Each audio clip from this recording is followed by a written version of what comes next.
All right, what's up, everybody? Good morning. Here, this morning, we're going to be diving into some single stroke rolls. I'm going to be going over actually deeper into a few things that I've gone over before in different videos. And I talked about this stuff a lot, not only with single stroke rolls, but other rudiments, other like aspects like linear drumming or like open-handed drumming, and that we'll kind of talk about and tie into this video as well.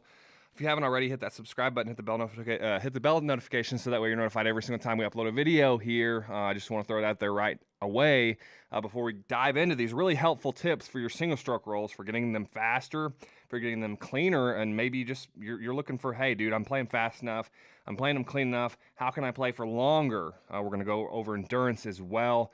If you are really looking at getting better at the drums and you want to take it to the next level, in the description below, there's a link. You could book a lesson with me via Zoom, and we can go over whatever areas that you are struggling with, really, with drums. You know, maybe it's creativity or just being able to play new things and not be stuck playing the same things, whatever it may be. Description in the link below, and also it's not in the description below yet, but it will be. I will post just all the courses that I have, that if maybe you're looking at just getting faster, a faster, weaker hand, whether that's your left or your right hand, or you're looking at playing more linear drumming stuff, or maybe you're just getting, you're trying to get better with your flams or your fills. I've got all kinds of courses, and those will be in the description below as well. So, in this video, and I know this is pretty early, and that's one of those things where I know it'll be available for replay afterwards, but I do want to do some more lives where they're later on, where everybody is available, or more of the people subscribed are online. So I just appreciate everybody that has subscribed, anybody who's watched, anybody who's commented, even the comments that are not the nicest. I appreciate it, because it helps push my videos out even more. So if you've ever even said anything, thank you. So we're just going to go ahead and go over these things. So I talked about 3 things in the last video, and I'll just go over those right now. The first thing was practicing different stick grips. This is one of those things that, when you pick up the drum, pick up a pair of drumsticks, you're not really thinking about, okay, I'm not really thinking the way, I play. But there are the different grips. I mean, obviously we have traditional grip, which you can't ask me about that. I'm not going to be able to teach you that, because I'm not comfortable with it. But then we have 3 matched grips. We have the German grip, which I've gone over these different grips, and hopefully you can see what that looks like in this camera back here. But it's essentially like your palms are facing face down. We have the American grip, which is like they're facing a little bit more angled inward, and then you have the French grip. And so it's French, American, and then German. So the thing that I talked about in the last video with single stroke rolls is practicing those single stroke rolls in the different grips. And the video was like 5 minutes long, and so I didn't have the time to really delve into that. What I mean by practicing those is whatever the tempo is that you're practicing to, obviously you want to start at a slower tempo and build that up. Practice for long periods of time. Say you play the American grip. I feel like most people probably play some variation of the American grip, or maybe the French, but practice every single grip the same amount of time, and maybe say, hey, you're going, hey, I have issues with the German grip, playing single stroke rolls with my palms face down. Spend twice as much time there as you would practicing single stroke rolls with the one that you're comfortable with, or that you use the most. And so this is something that I've done, and I've actually heard, and I talked about that in the last singles video. So this is just a part 2, is practicing the German grip is actually going to help your speed and endurance and strength with your other grips, because the way that you're practicing this motion, really,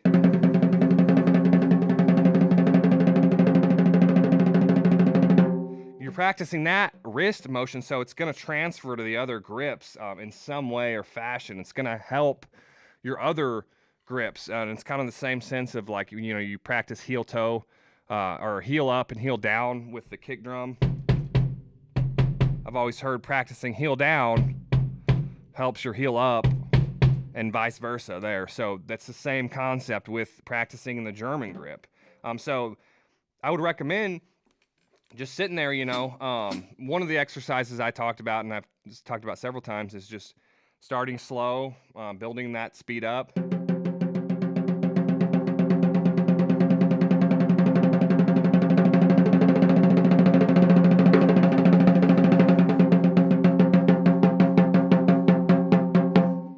Another one is, as I mentioned, just practicing with specific tempos and then increasing those as you feel comfortable. Another thing is, and you can use these with the metronome apps. I've talked about this in a video. Is say you practice for 10 measures at 60 beats per minute, and then the next 10 it increases to 100 beats per minute, and then the next 10, maybe it increases to 120, and then say the fastest tempo, it increases for just 5 measures because you're like, I'm not really that comfortable with that. But what that's going to do is it's going to help you in terms of all those tempos you're getting down, that internal clock, So if it's like, and I'll just do kind of an example here. I don't have a metronome playing through the live stream here, but, say if we were doing something like this, 2 measures, 3 measures, I'll just do 4. 4 measures. We'll speed it up. 1, 2, 3, 4. 1, 2,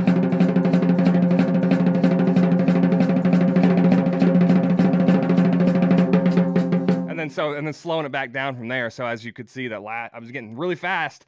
Maybe you're not really that comfortable with the faster tempo. So that's when okay, let me cut the measures down, the bars in half there. Instead of doing 4 or 10, maybe I'll do, 2 or 5, whatever that is.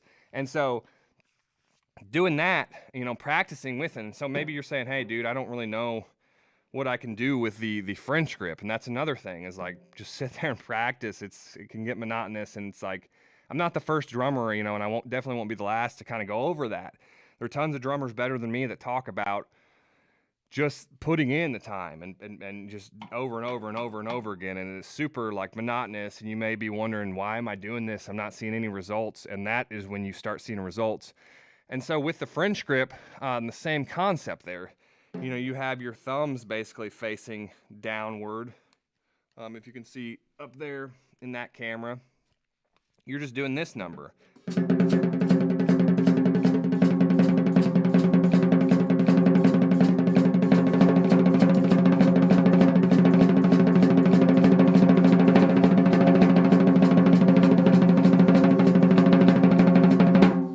And so something else with that French grip is you have access to these different techniques, and I've kind of gone over these in different videos. And then I also have some courses that go over these. I have the Boost Your Weak Hand and the Weak Hand Method, which will be in the description below, really helping you delve further into more exercises that will help you with your weak hand. And I'm going to go over those here as well, because I don't ever really hold back in terms of the stuff that, the videos I'm making to help you get better, because I know what it's like, because I've been there and I'm still there. There's still things I'm working through and working on. And so with the French grip, something else you can start doing is a technique called the finger control technique. And so with this, you're just using, your pointer finger and your thumb as the fulcrum, as you would, where you get the most bounce.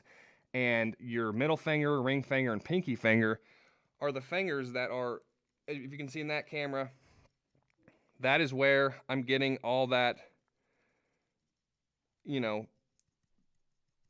I don't even know the word. That's where I'm getting that fulcrum. I'm just messing with that fulcrum point, and if you use that in conjunction with the rebound that you're getting off the snare,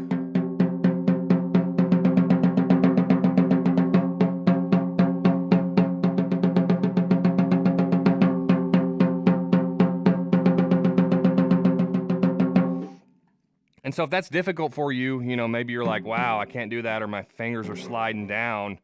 That is one of those things that you could really practice that slow and just getting used to that movement there.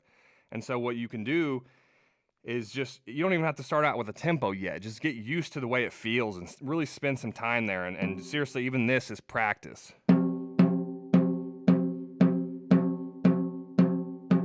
say you're struggling with your pinky finger doing that, or maybe it is your ring finger.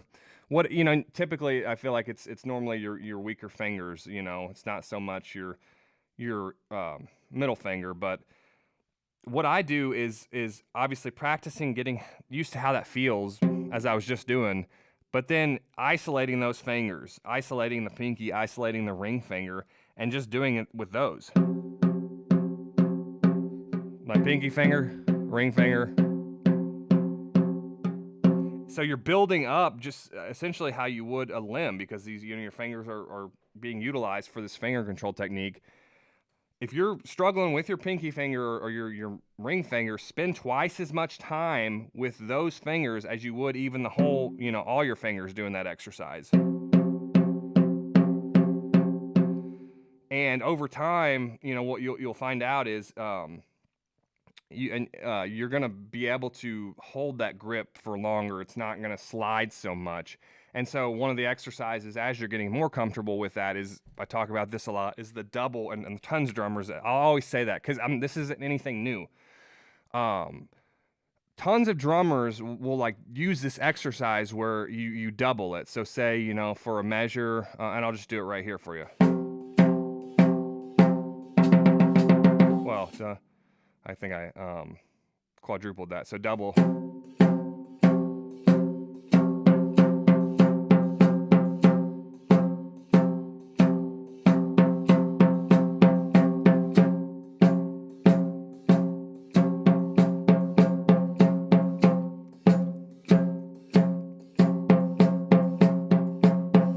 And then, so do that with your pinky finger as well, And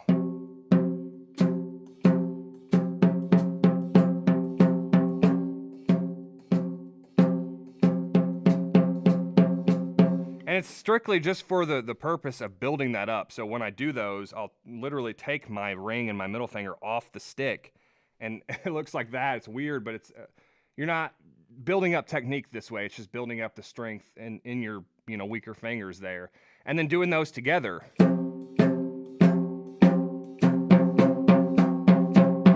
And really with that, it would just be like how if you're practicing, you just with your wrist, whatever stick grip you're using, it's the same practical approach. There is practicing your hands at the same time with the finger control technique, because you're building up the the evenness between your hands. You don't want you don't want unevenness where you're like,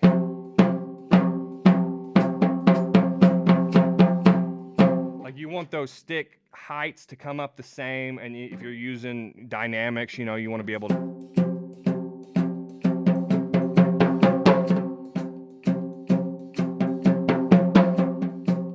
like whatever you're doing, you want to be able to have the evenness between your sticks there. And so with that, that is where, and these are exercises you're like, okay, dude, these are things that I've done, like I already know. But the more and more you practice those, the more that they're going to work. And so with that, the finger control and the French grip technique, or the French grip and the finger control technique, you could also just do wrist control, and same with every grip, American, even if it's your most comfortable and you use that for everything. So switch between, doing German to American to French wrist, and then French finger control.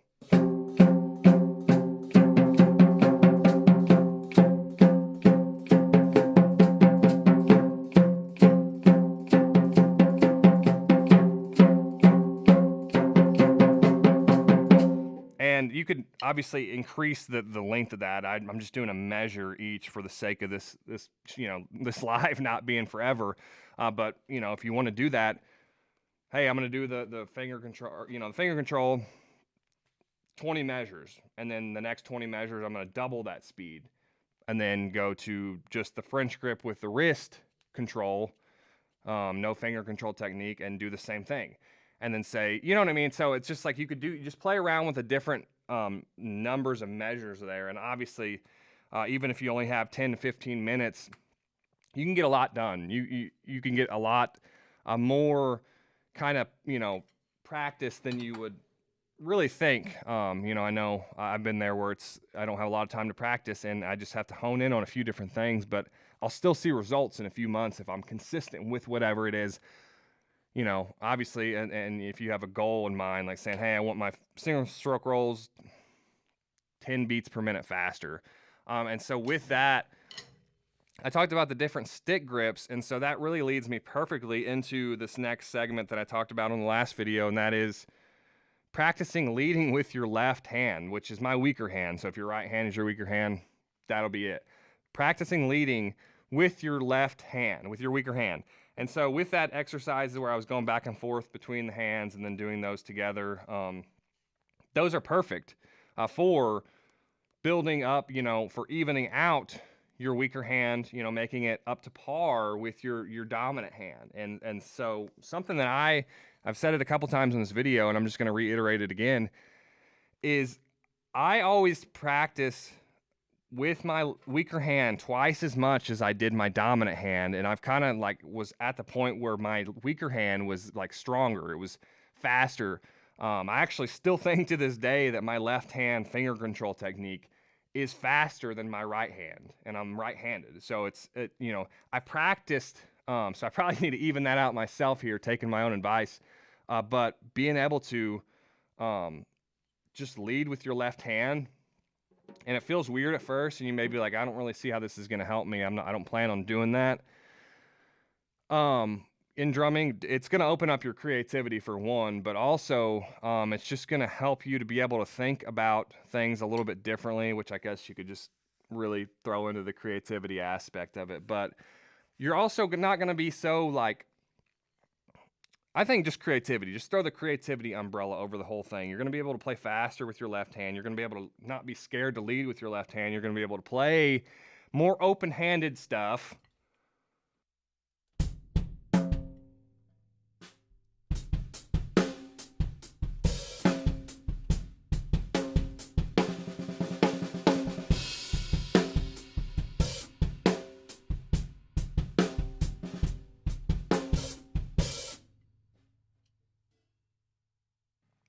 And so with that, something that you can do is leading with your left hand and doing those same exercises we just did, where you're doing a certain amount of measures and then doubling it the same amount of measures.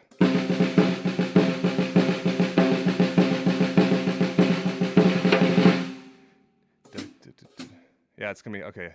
I'm gonna try to do this here. It might be sloppy.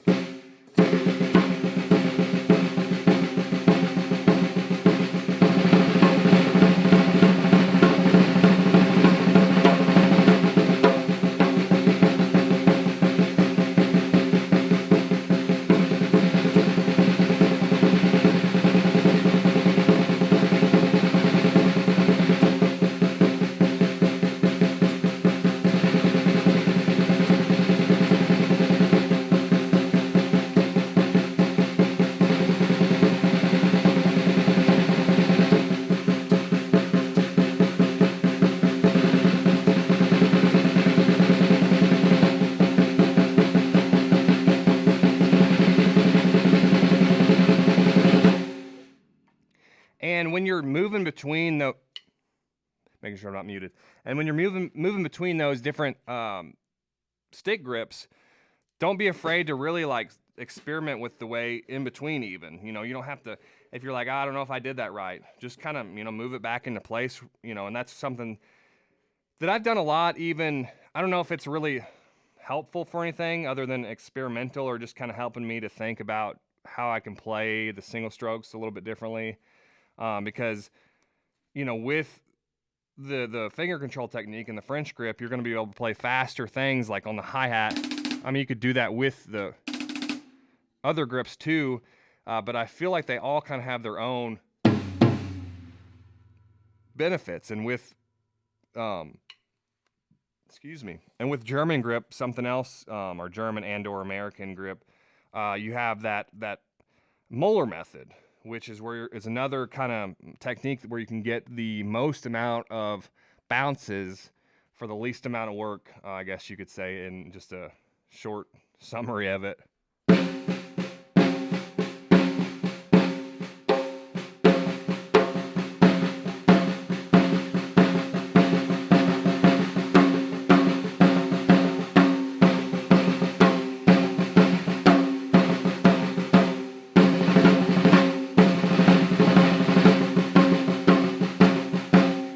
So I'm just accenting that first one. This is a sextuplet single stroke.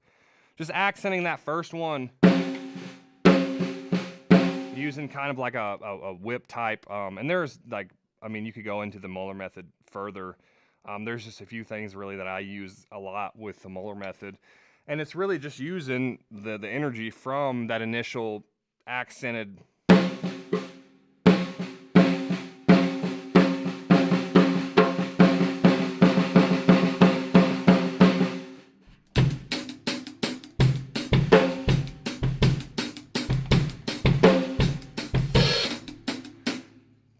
It's almost like you're just doing a little bit less work. And so that's another thing is you know, taking that to a slower tempo and just getting used to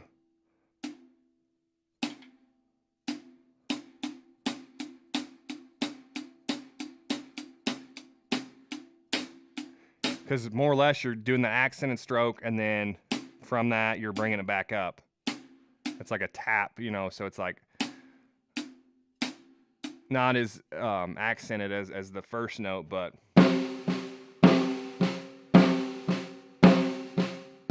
and so with that, I mean, it's pretty much just the German grip almost, or the American, kind of like a hybrid almost of that. And so with those, I mean, you're going to be able to, if you want faster single stroke rolls, and say you're just doing it with every single stroke the same, you're not using the Moeller method, you're just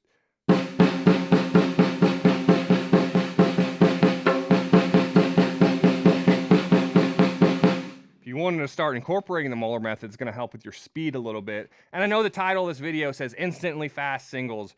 Nothing in life is instant. But these exercises, if you practice them for you know, a few months and strategically with a goal in mind, you're going to see results. And to me, that's almost instant. I mean, a few months of work, of, you know, dedicated work. But I feel like more or less, if you haven't heard of these techniques, this video will be really helpful for you. And maybe you know someone, you know, and hopefully if you do know these techniques and you're watching this, you're able to at least take something away from it. And so with that, the Moeller method, if you were to do that, you know, that speed, just get, and we're leading with our weaker hand here, just get used to, you know, accent, tap. So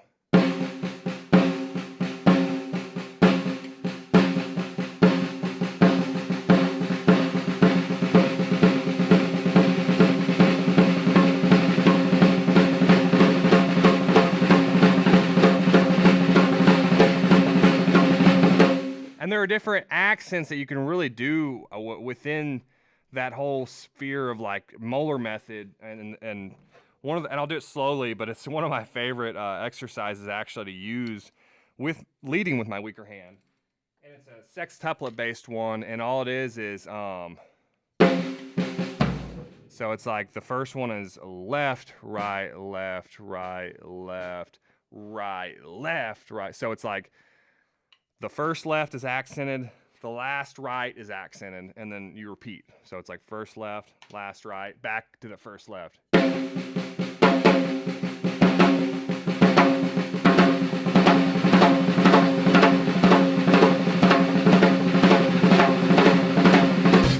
And what's cool about that is you know, once you get comfortable with that, and I'll do it a little bit slow there again.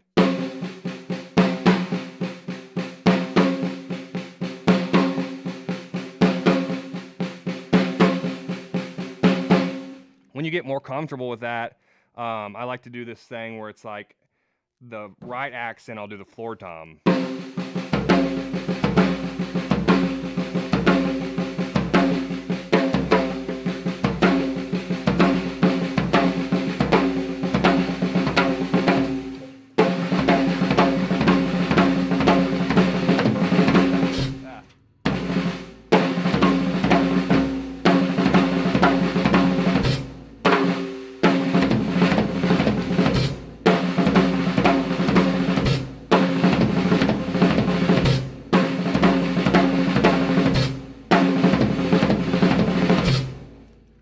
And it's just like one of those exercises. I mean, I just kind of went from the floor tom, and then I would do like.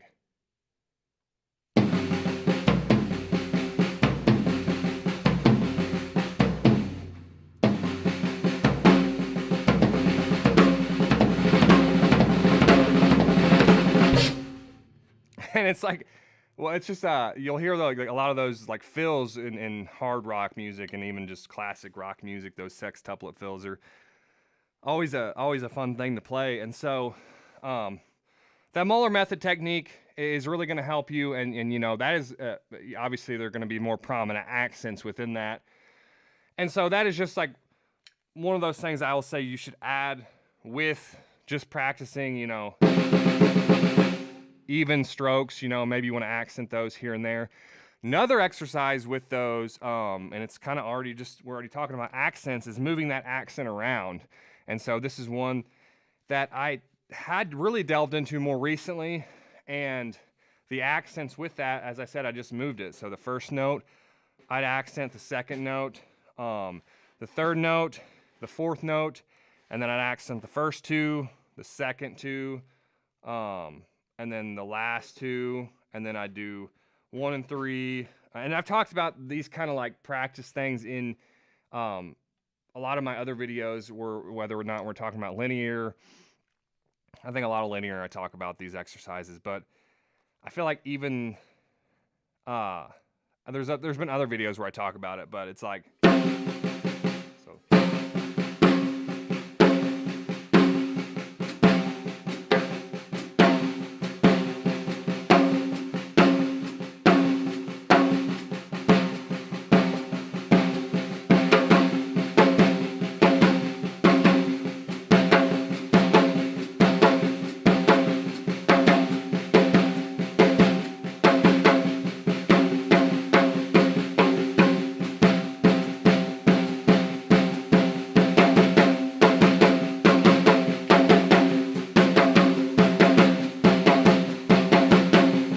And then just starting that over, and that can really get, you know, and then accenting all of them.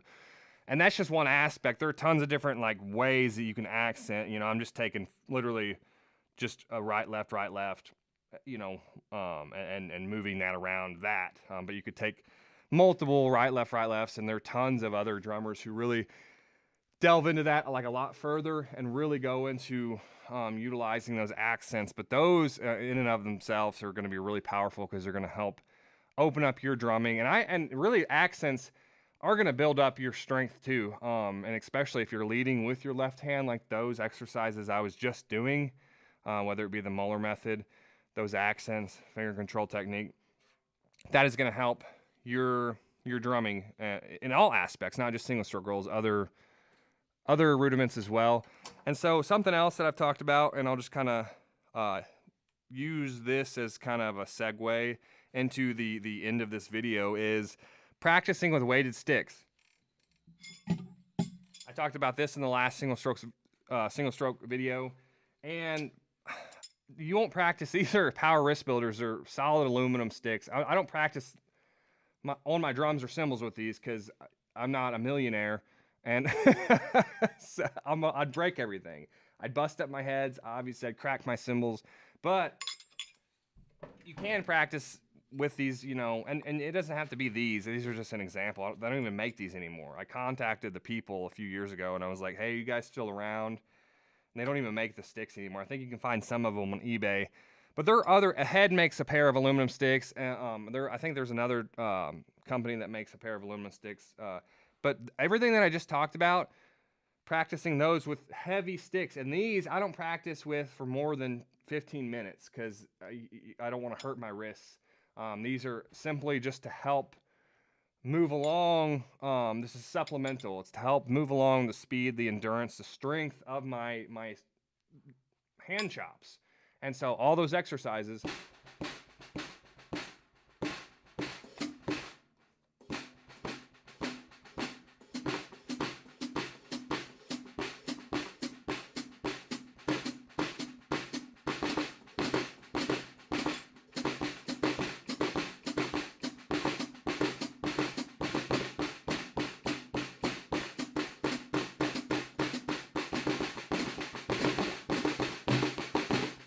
I missed a couple of them in there last time. I was like, and then moving through those exercises, the accent exercises with the weighted sticks, doing the different stick grips, moving through those, doing that Muller method, and I would be careful using the Muller method with the weighted sticks. Don't push it, because it's one of those things where it's like I said, these are supplemental. You'll always want to practice with your regular sticks more. If you don't have weighted sticks, like I said, Ahead makes some aluminum sticks. Pick up a pair of 5Bs, or whatever, maybe, or 2Bs. Sorry, pick up a pair of 2Bs. I play with 5As. And I used to play with 2Bs all the time. It's crazy. Like, I used to play 7As, played those for a few years, really heavy music. I was like, oh, I can play really fast, but I don't have any power. I moved to 2B. Oh, I have a lot of power, but my speed is diminished. And then I moved to 5B for a few years. Oh, this is great. I have everything, and then I moved to 5A and was just like, I don't know, something about 5A. I can still get the power I need and the finesse. And so it's just really about what works for you and what is... it's all subjective, but practicing with heavier sticks is not subjective. It will help you if you do it. And say you practice with 2Bs, pick up a pair of marching sticks or something. Find a pair of sticks that are heavier, that are weighted. I know that they make them, and practice with those supplementally with your regular practice with your regular size sticks, and you're gonna see results regardless of where you're at.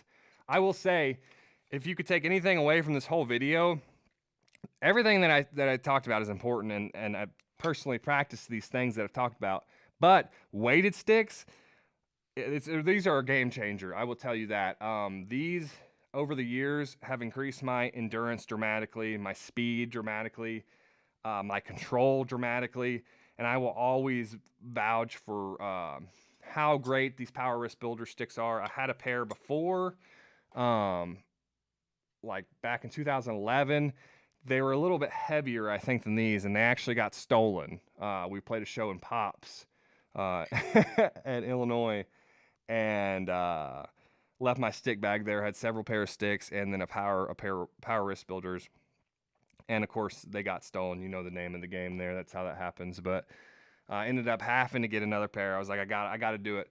But they have, like I said, there's other companies that make them, but if you could take away one thing, I would just recommend heavy sticks, really. But do the other things, because they're going to help you that much more, help you with your control, with your finesse, with opening up your creativity, with being able to lead with your left hand and do fills with your left hand. And these are just things that I practice on the pad. I feel like I didn't really do a whole lot around the drum set, but just taking those single stroke rolls around your drum set too, and really, whether it's like doing right, left, right, left, right, left, right, left, right, left, right, left, right, left, right, left, right, left, right, left, right, left, right, left, and then, doing that, trading off between, but then doing right, left, right, left, right, left, right. There's different variations of that, and that's really where you can come up with, just a...